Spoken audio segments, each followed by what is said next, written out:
What's up? What's up? How you guys doing? Happy Monday. Nasty day out, right? Nasty, rainy, cold day. I think fall is here. Summer's over. All right. So today we're going to talk about something that you may have seen on the news. It's kind of out there right now. It's going to be a topic in next year's election, and it's CBDCs, central bank digital currencies. What are they? What are the pros and cons? And kind of, what's the takeaways? All right. So central bank digital currencies are a digital dollar. So think of it as these eventually will go away, right? No more paper. What we've transacted with for hundreds of years, they want to replace it with a digital version of the dollar. There's some pros, there's some cons. I'm not going to tell you what to think. I'm just going to give you facts and you decide. All right. So let's get into the pros. So the pros that you see a lot of places, all right, and the first one I think is really a con as well. So we're going to put it in both categories. So it simplifies the monetary system. Okay, so the pro of it is it simplifies the monetary system, basically cutting out banks, cutting out middleman.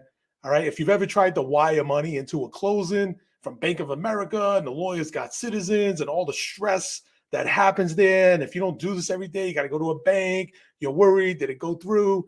Theoretically, cutting out the middleman, you would literally just go on your phone and click, and bam, the money would be there. Okay. So that is a pro. Number two, financial inclusion, right? So CBDCs bank the unbanked. Think of worldwide, right? Where countries where the banking systems aren't as developed, a central bank digital currency, could definitely help people like that. Direct payments from the government. It makes it easier for people that just don't have bank accounts. If you want to pay your taxes, pay it right through your app. It's a little bit simpler. Okay. A third pro, efficient cross-border transactions, right? Pretty simple. You're sending money back to another country. It makes it very easy. Cuts out the fees. Again, it's all about cutting out middleman, and your interactions are now with the central bank, which in our case is the Federal Reserve. Okay. Number four, I guess they reduce illegal financial activity. I mean, who doesn't want that, I guess, right? I guess it's good. But that's also, I'm going to cover that in the cons too, because it may not, that one, they're kind of giving you that, but I don't think it's as cut and dry as they're going to make it sound like. All right. And number five, support for the fintech sector, and it creates innovation in the financial sector. So that is a pro, right? Anytime you have new technology, companies come out and they will, innovate. So the cons. So I said the first pro is really a con. All right. Simplifying the monetary system, getting rid of the middleman, the banks. Well, what does that mean? Right. So, if you're shopping for a loan, you can shop for a loan, right? I can go to bank A, bank B, bank C. I can see who gives me the best rate, the best terms, who have I been with the longest. I can negotiate.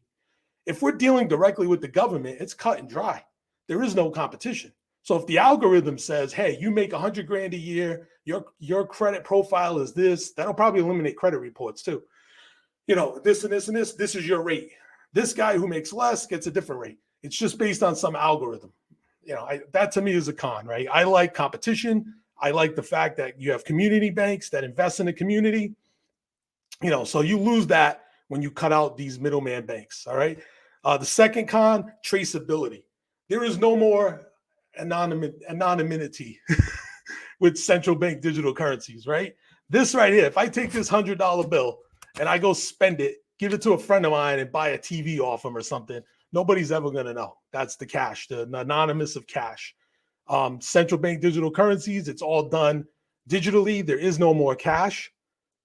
That goes away. So that to me is a con, right? I think we have a right to privacy. All right. Now, the next one, negative rates. So there will be no more incentive or option to hold physical cash. So think about this for a minute. During 2020 and that whole situation, and stimulus checks were handed out, the purpose of a stimulus check is to stimulate the economy so people will spend it. What happened was people didn't spend the money, right? People saved. The savings rate in America was the highest it had ever been. So, we hold that cash, we saved it in a bank account. The CBDC could actually charge you for holding that cash to encourage you to spend it, which brings me to my next thing. Next con is the programmable money. So money now becomes programmable. Okay. So money will expire. So if I give you $1,000 stimulus check and you don't spend it by Sunday, I'm taking it back. Just as easy as I gave it to you, I'm taking it right back. All right. Helicopter money in a sense of like a quick way to deliver these stimulus checks. I mean, it makes it easy to drop that money on you, but it's sometimes when things are too easy.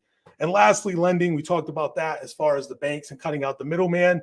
It's just the government is deciding your loan rate. I don't know. I like competition.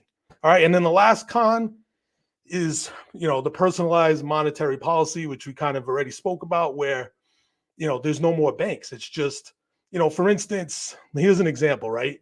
I mean, this is how crazy it could get. I don't know. But just say, the government doesn't like a certain area, they could make rates higher in that area to penalize the people that they don't like. Could it happen? I don't know. Maybe it could, maybe it couldn't. All right. So in conclusion, all right, CBDCs, I think personally, all the pros of CBDCs are solved by Bitcoin, right? All the pros, all right? Decentralized, quick payments, no middleman. It does reduce illegal activity, contrary to popular belief, right? Bitcoin is a public ledger. The problem with a CBDC, it's not public. So there's no oversight. It's not an open blockchain. I can't go on the blockchain and see all the transactions. So a lot of things could go on. So whereas they say it kind of reduces illegal activity, it really doesn't because it's not open.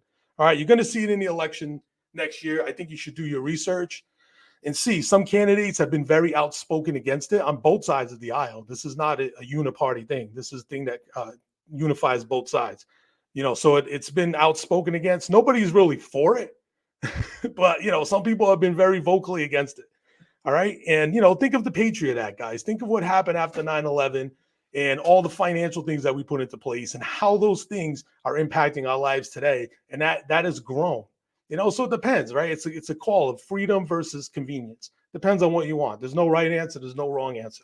All right. And one last thing that's been happening to me lately, which kind of brings me to that Patriot Act thing, is have you gone to your bank lately to withdraw money and they ask you, what is the money for?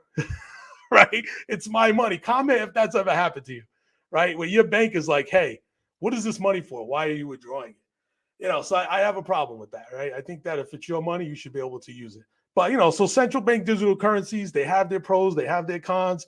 Do your research. I think it's going to be, it's a hot topic around the country. There are some pros, there are some cons.